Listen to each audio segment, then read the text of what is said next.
Oke, bismillahirrahmanirrahim. Assalamualaikum warahmatullahi wabarakatuh. Rekan-rekan mahasiswa, hari ini kita akan belajar melanjutkan materi kita selama dua pertemuan ke belakang. Yang pertama tentang bunga sederhana atau simple interest. Pertemuan kedua kita belajar tentang compound interest atau bunga majemuk. Dan di pertemuan ketiga kita akan belajar sedikit tentang anuitas. Apa itu anuitas? Anuitas itu jika dilihat dari rumusnya itu adalah turunan atau breakdown dari persamaan bunga majemuk. Jadi kita tidak akan lepas dari rumus-rumus tentang compound interest.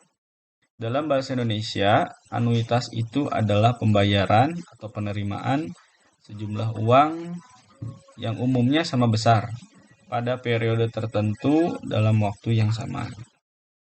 Oke. Anuitas itu dibagi tiga. Yang pertama ada anuitas biasa atau ordinary annuity. Ini misalnya jika pembayarannya dilakukan setiap akhir periode, ya, mulai dari pertama, kedua, ketiga, angsuran saja anggap ya, sampai dengan nanti angsuran ke N. Jenis yang kedua adalah anuitas di muka atau annuity due. Jika pembayaran dilakukan setiap awal periode gitu. Ini jadi tidak ada angka 1. Jadi langsung pembayaran awal gitu. Maka nanti dirumuskan N dikurangi 1. Dan yang ketiga ada anuitas ditunda atau deferred annuity. Pembayarannya dilakukan setelah beberapa periode. Jadi angsuran pertama nggak ada, nanti langsung loncat ke angsuran bulan keberapa gitu, tapi langsung berurutan gitu, berderet langsung gitu. Ini untuk jenis-jenis anuitas. Oke, bagaimana anuitas ini dipergunakan? Anuitas ini pada dasarnya kita akan menghitung dua jenis perhitungan. Yang pertama ada PV atau present value atau nilai sekarang, present value, dan FV atau future value atau nilai yang akan datang. Oke. Untuk yang PV itu diantaranya contoh misalnya saya punya cicilan KPR nih, contohnya ya present value, atau dulu juga misalnya ada yang sedang menyicil kendaraan bermotor menggunakan leasing atau uang utang sewa guna usaha gitu ya. Kemudian PV juga menghitung tingkat bunga efektif, kemudian tentang lama periode, dan nilai sekarang dari rangkaian pembayaran.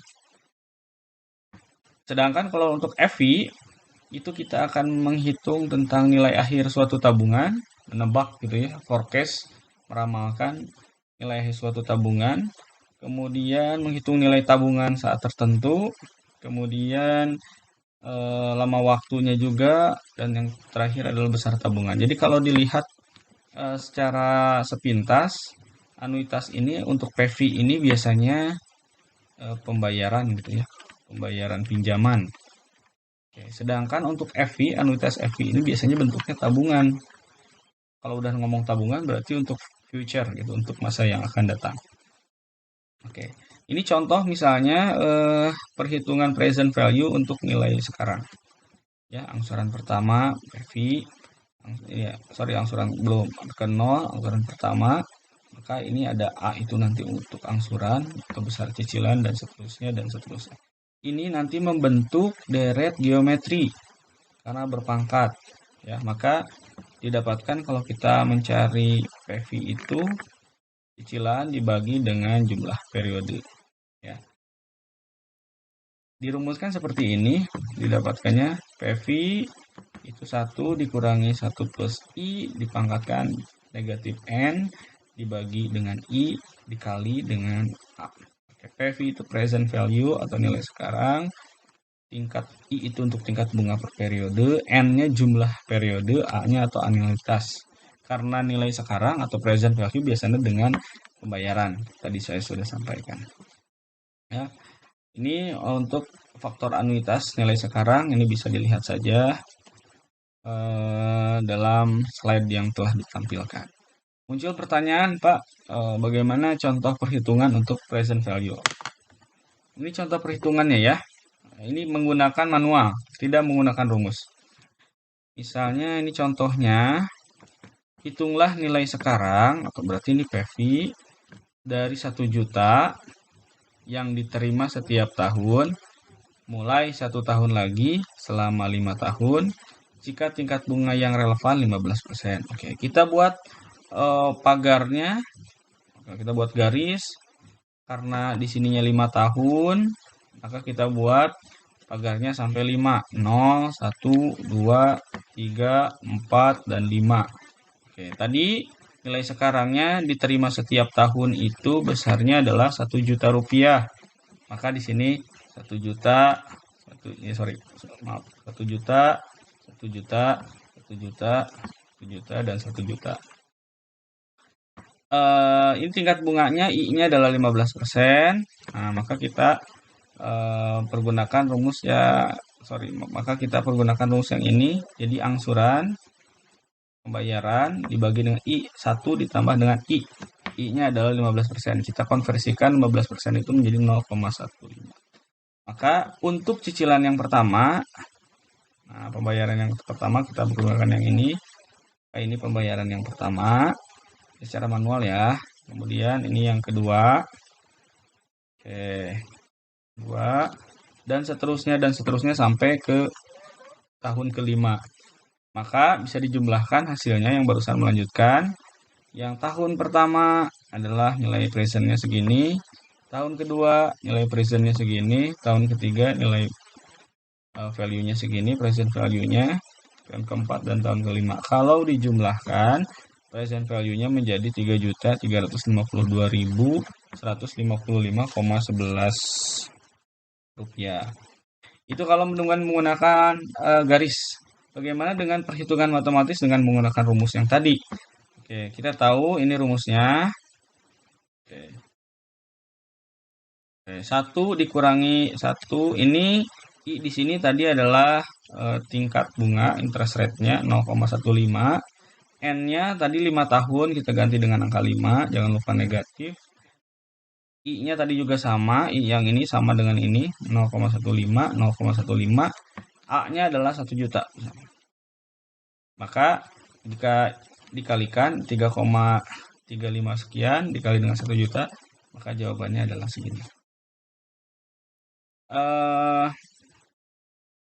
Ternyata dengan menggunakan manual maupun dengan menggunakan rumus, itu perbedaannya sama, tidak ada perbedaan.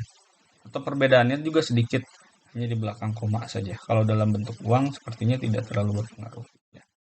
Jadi untuk menghitung present value kita menggunakan rumus yang ini.